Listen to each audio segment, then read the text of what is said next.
Coming up, a major shift in Russia over the weekend as a militant group fighting for Putin led a revolt against him.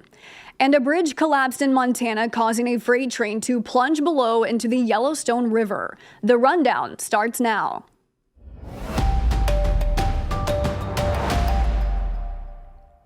This is Straight Arrow News, bringing you unbiased, straight facts. Thanks for joining us. I'm Kara Rucker. Russia's defense minister has made his first public appearance since a mercenary group fighting for Russia in its war with Ukraine turned on Russia over the weekend.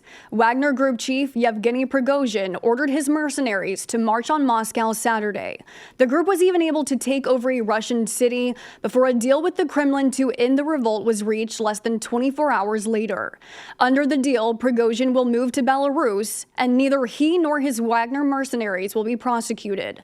Some analysts are calling the rebellion the greatest challenge to Russian President Vladimir Putin in his more than 20 years in power, adding that it may create a whole new dynamic regarding the war in Ukraine. The fact that this deal appears to have given Prigozhin a sort of free pardon to retire into Belarus, and that the Wagner mercenaries will be absorbed into the regular Russian army is perhaps a surprise.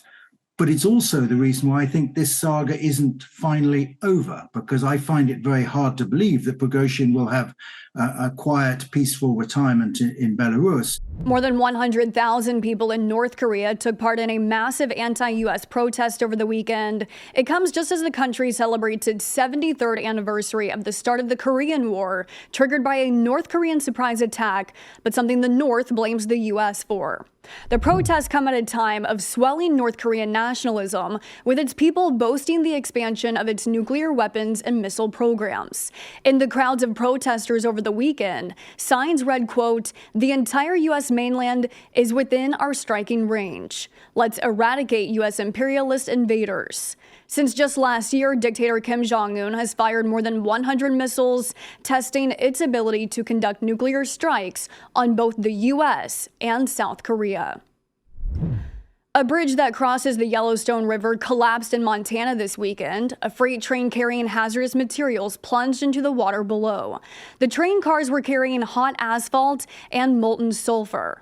Officials shut down drinking water intakes downstream. Small communities use reservoirs full of treated water from this Yellowstone River. All water treatment plants are now back up and running again. The cause of the bridge's collapse is under investigation. The river had been full with recent heavy rains, but it's unclear if that was a factor. Take a look at this video capturing a fast-moving tornado on the ground, swinging debris and tearing through residential buildings just south of Indianapolis. At least one person is dead and about a dozen homes were damaged in Sunday's storm system. Hundreds of thousands were left without power overnight and into the morning. In Minnesota and North Dakota, there were reports of as many as 18 tornadoes. Meanwhile, in the South, tens of millions of Americans are under excessive heat warnings. In Texas, temperatures remain in the triple digits. The Central Plains is expected to experience a similar heat wave later this week. Flights at Washington, D.C.'s two major airports were paused Sunday evening for about an hour. There was a problem at a major air traffic control facility on site that caused the grounding of flights. Operations were restarted after repairs to a communications power panel were made.